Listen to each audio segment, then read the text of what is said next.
심리학 가운데에 행동 심리학이라고 하는 학문이 있습니다. 이 행동 심리학은 무엇을 연구하느냐 하면은 어떤 상황을 만났을 때에 어떻게 반응하는가, 이것을 연구하는 심리학 갈래 가운데 하나가 이 행동 심리학이라는 것이 있습니다. 그래서 이제 이 행동 심리학자가 한 번은 이런 이제 연구 실험을 했답니다.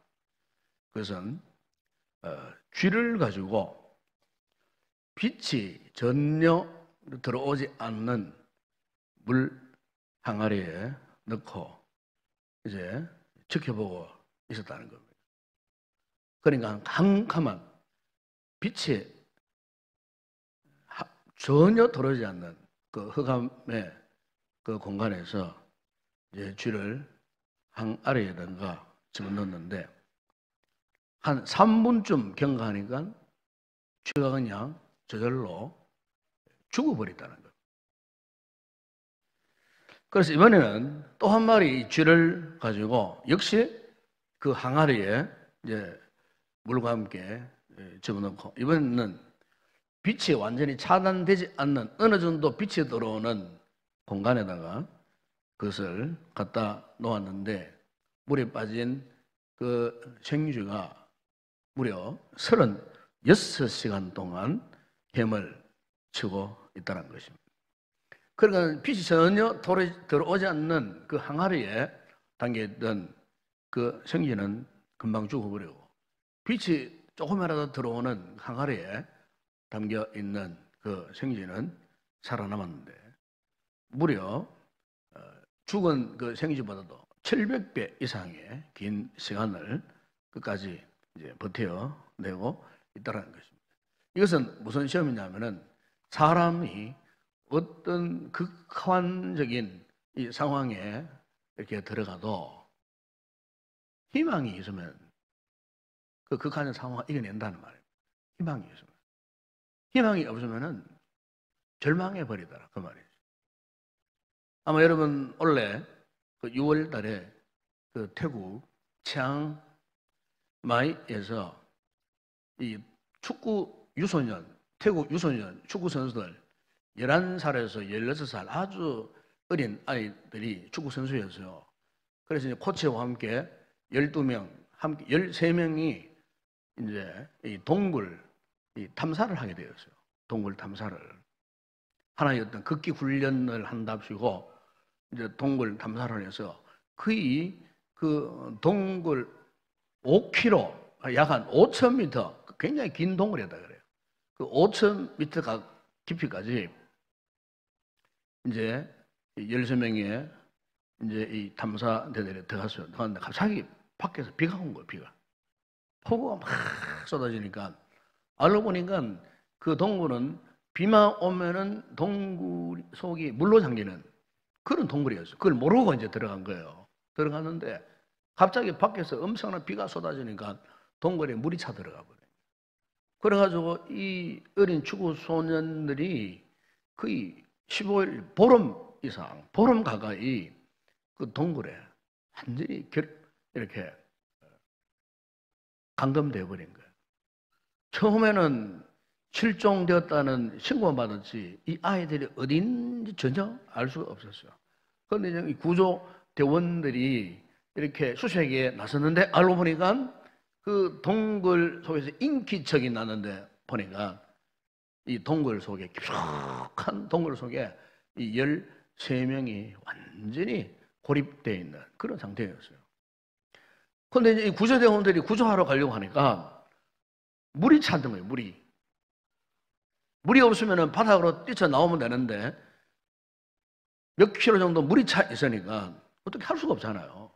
그래서 구조대원들이 이제 잠수복을 입고 이제 물 밑으로 해서 이제 거기에 고립되어 있는 이제 그 소년들을 찾아갔어요. 찾아가서 그야말로 참 보름 가까이 세상과 두절된 상태에서 살아서니까 뭐 그 마음의 심리적 불안은 뭐 무슨 말로 표현할 수 없는 그런 상태였어요. 그런데 이 구조대원이 가서 그 아이들에게 첫 번째 던진 메시지에 이 아이들이 용기를 얻었다는 겁니다. 그게 뭐냐면은 너희들은 아주 강하다. 너희들은 정말 아주 강한 아이들이다. 용기를 내라.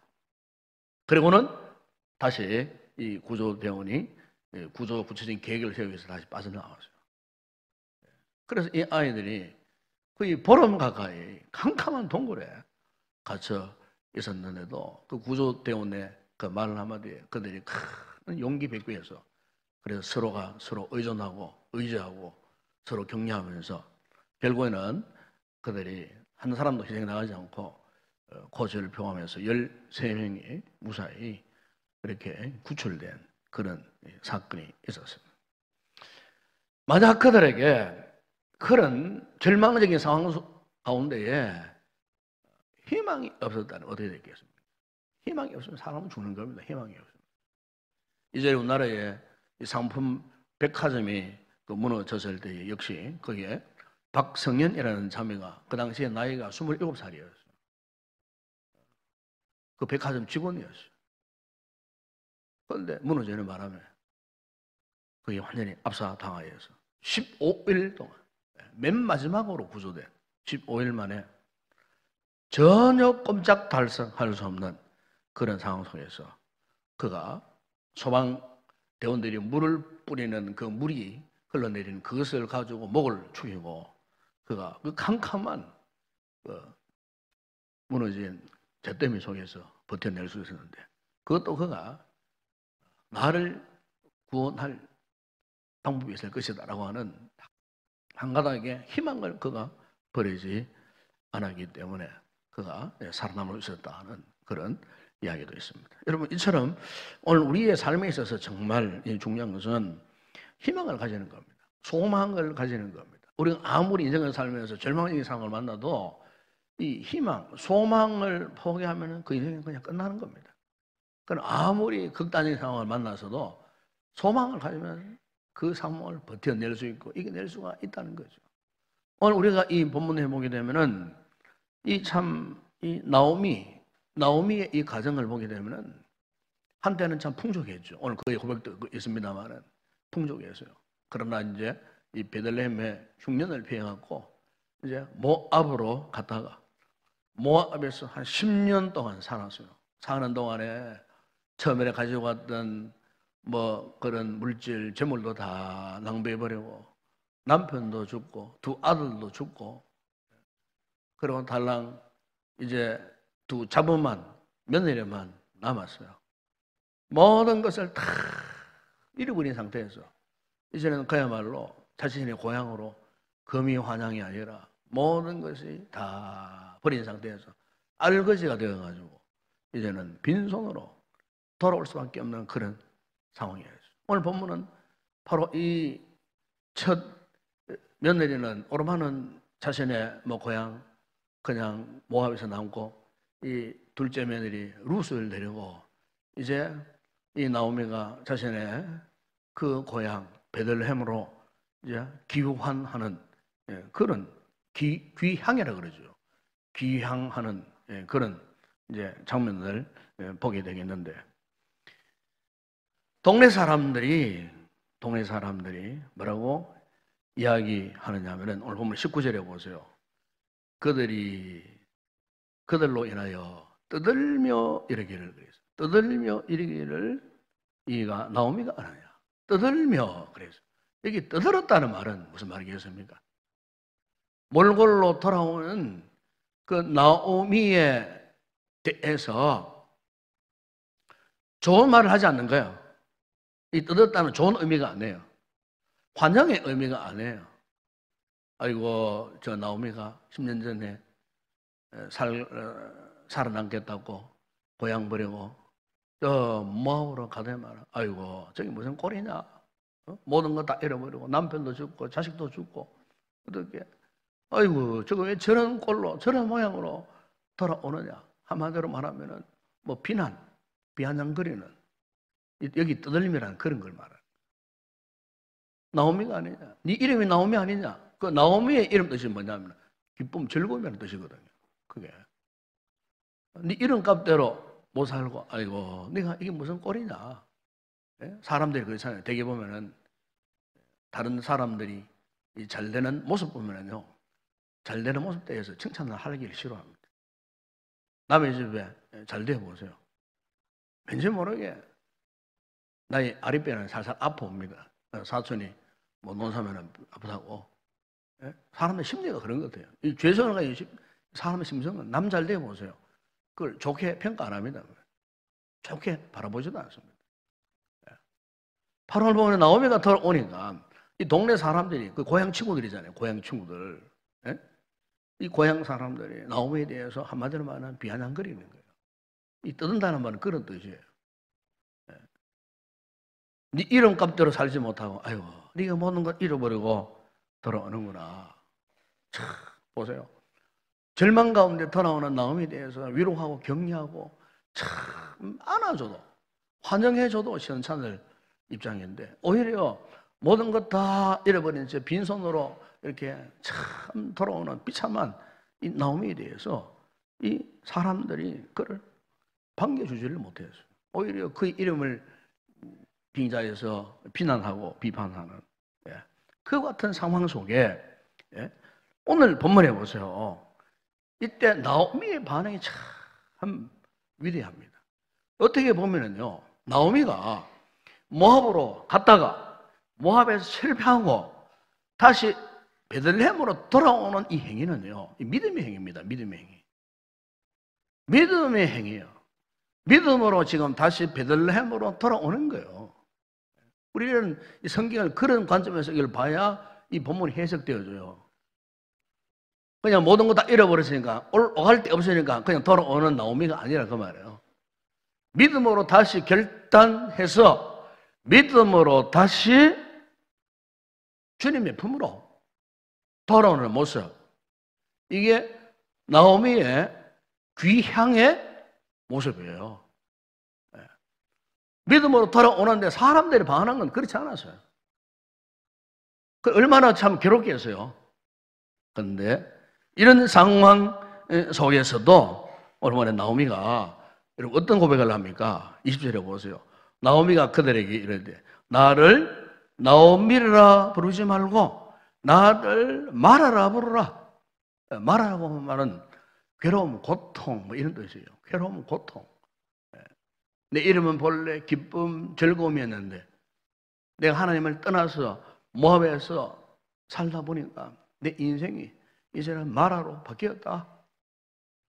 고통스러운 존재로 바뀌었다.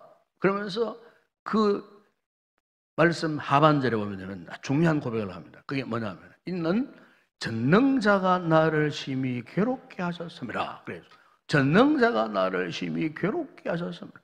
여러분 여기에 나오미가 전능자가 나를 심히 괴롭게 했다는 말은 하나님에 대한 원망의 말이 아니에요.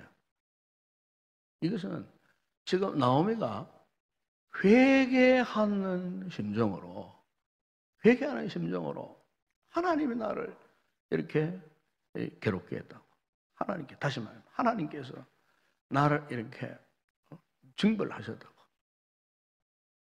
하나님이 나를 징계하셨다고. 이것을 우리가 신학적 의미에서 보게 되면은 하나님이 나를 징계하셨어요. 왜 징계하셨을까요? 역사적으로 표현하면 하나님이 나를 사랑하시기 때문에 징계하시는 거예요. 믿으십니까? 네. 우리 성도들이 어려움을 당해요. 어떤 절망적인 상황에 빠져요. 가정에 문제가 생겨요. 하나님이 나를 무섭게 심판하셔가지고 책벌로 그렇게 하셨는 거예요. 그거 아니에요. 징계입니다, 징계. 그 하나님의 징벌이에요. 하나님께서 타락한 이스라엘 백성들을 계속해서 어떻게 했습니까? 징벌하셨잖아요. 왜요? 돌아오라. 계속 돌아오더라고요.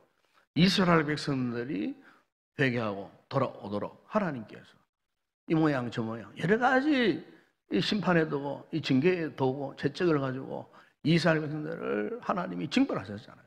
그 징벌의 이유가 뭡니까, 여러분? 그것은 하나님의 사랑입니다. 하나님의 사랑. 이스라엘 백성들을 향하신 하나님의 사랑이에요. 나오미가 이렇게 잠시 모압에 갔다가 왜 실패했습니까? 이런 어려운 시련을 당하였습니까? 그리고 이제는 돌아옵니다. 결국 뭡니까? 나오미는 모압에서 살 사람이 아니에요. 베들레헴에서 살아야 되는 거예요. 하나님이 영역을 벗어나 살 인생이 아니었다 그 말이에요. 마치 탕자가 아버지의 품을 떠났을 때 어떠했습니까? 결국 그가 돌아왔잖아요. 아버지가 그가 돌아오기를 기다렸잖아요. 똑같아요. 똑같은 상황이에요, 지금. 나오미가 모압으로 갔어요. 탕자와 똑같은 상황이에요, 지금. 하나님의 뜻은 돌아오도록 하는 거예요. 돌아오도록 하기 위해서 모압에서 모든 걸 다 비우게 하신 거예요. 모든 걸 다 비우게 하셨어요. 그걸 표현하는 거예요. 전능자가 나를 심히 괴롭혔습니다. 괴롭혔어요. 여러분, 하나님의 은혜는 때때로요, 우리에게 이 부족함을 통해서 은혜 주실 때가 많습니다. 우리는 그걸 생각 못 하잖아요. 하나님을 무조건 우리에게 축복하시고, 하나님은 우리에게 많은 것을 채워주시고, 모자람이 없도록 해주시고, 이렇게만 생각하는데, 여러분, 우리 인간이 얼마나 참 얄팍하고 간사한 줄 아십니까? 모자람이 없고 부족함이 없어요, 보세요. 우리 가운데 그 누구도 하나님을 제대로 믿을 사람은 아무도 없어요. 모든 삶이 완벽해 보세요. 누가 하나님을 의지하겠어요? 누가 하나님을 바라보겠느냐, 그 말이에요. 부족함 때문에 하나님을 바라보는 줄로 믿습니다, 여러분.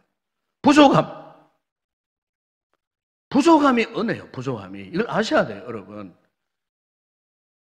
나에게 없는 것, 그게 하나님의 은혜라 그 말입니다. 하나님의 은혜. 그러므로 여러분, 우리 신앙에는요, 부족함에 대한 이 통찰이 있어야 돼요. 부족함에 대한 통찰. 아, 내가 왜 이렇게 부족할까? 왜 내 가정에는 이것이 부족할까? 저 남들처럼 내가 좀 이렇게 육체적으로 막 건강하면 얼마나 좋아하겠는데, 육체적으로 내가 왜 이렇게 건강하지 못할까? 마치 바울 사도가 자신의 그 육체의 그 질병을 가시라고 표현했대요. 왜 하나님께서 우리 가정에, 내 몸에 이런 가시를 두실까?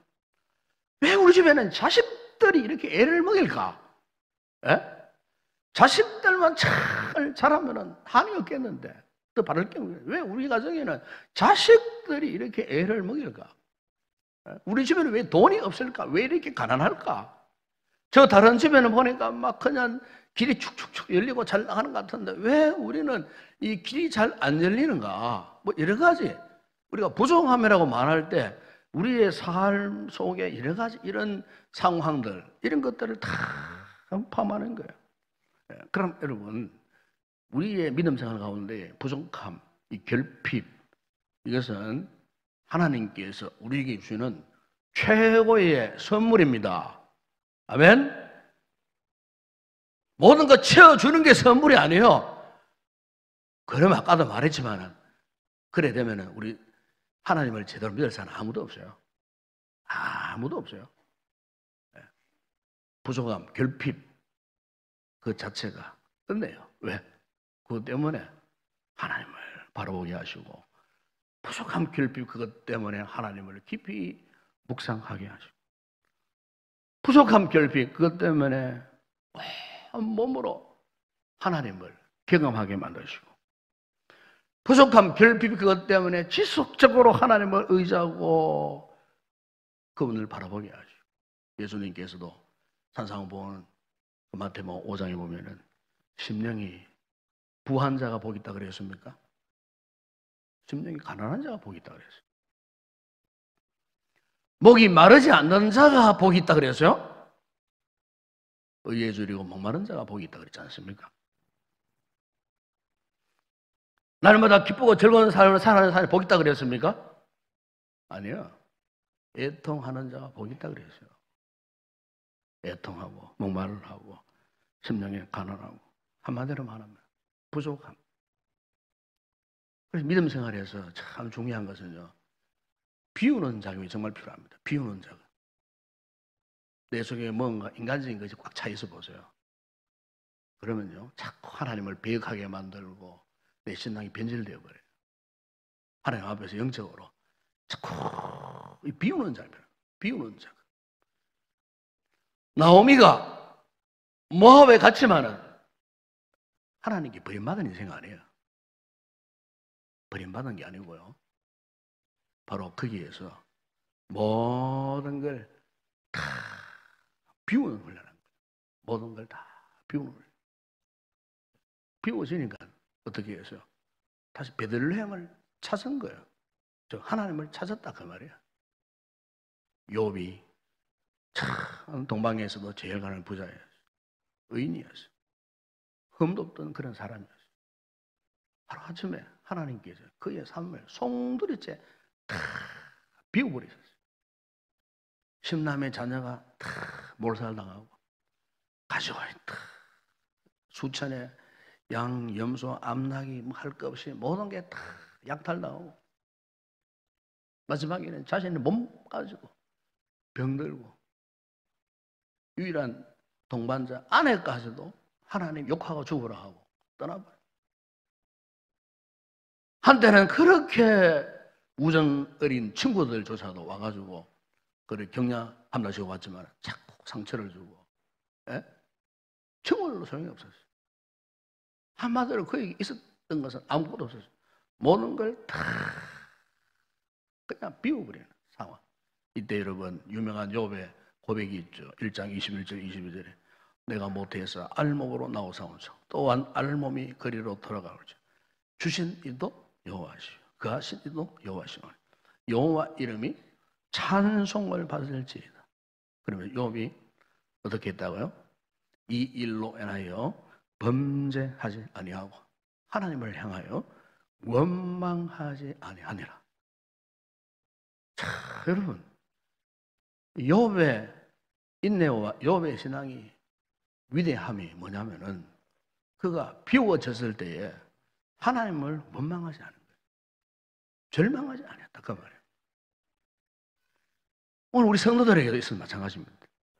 중요한 것은 하나님께서 마치 나오미처럼 실패를 경험하고 절망을 경험해서 모든 것을 다 쏟아버린 것처럼 절망적인 그런 상황이 왔을 때 그때 또 하나님을 포기하지 않고 전능하신 하나님을 바라보는 그 사람, 바로 그 사람의 신앙이 진짜 신앙인 것입니다. 풍족하고 기름지고 날마다 즐겁고 기쁜 그 삶 속에서 하나님을 믿는 거 하고요. 없는 상태에서도 하나님을 믿는 그 신앙은 수준은 비교할 수가 없어요. 비운 바 되었을 때에 모든 걸 다 잃어버렸을 때 그 상황 속에서도 하나님을 하나님으로 인정하는 그 신앙. 오늘 나오미에게 알고 보니까 그런 신앙이 있었다는 겁니다. 동네 사람들은 그를 비아냥거렸습니다. 비판했습니다. 떠들었습니다. 그러나 스스로 그건 고백을 하잖아요. 나를 이제는 나오미를 하지 말고 말하라 불러다오. 그만큼 어머니가 하나님 앞에 완전히 엎드린 상태, 하나님 앞에 겸손해진 그 상태, 하나님만을 전적으로 의지하겠다는 그의 신앙 고백, 바로 그 고백이 오늘 그가 우리에게 이와 같은 모습으로 지금 보여주고 있다는 것입니다. 여러분, 오늘 우리가 이 말씀을 통해서 우리 역시 여러분 철저하게 비워진 그 상태, 은혜입니다. 은혜. 만사형통의 은혜가 아니고요. 일이 잘 안 풀리는 것, 은혜입니다. 길이 잘 열리지 않는 것, 그 은혜요. 몸에 질병이 낫지 않는 것, 은혜요. 이 사람들이 아이고 저런 꼴로도 하나님을 믿나? 저런 꼴로도 교회 가나? 여러분 그게 은혜입니다. 그거 듣고 절망하면 안 됩니다. 그게 은혜요, 은혜. 오늘 여러분의 삶에 이 같은 믿음의 시련이 올지라도 어쨌든 마라오와 같은 상황이 온다 할지라도 절망하지 말고 오히려 우리가 그럴 때 예수를 탁 전능하신 하나님을 바라볼 수 있는 그런 믿음의 사람 되시기를 주의 이름으로 축원합니다.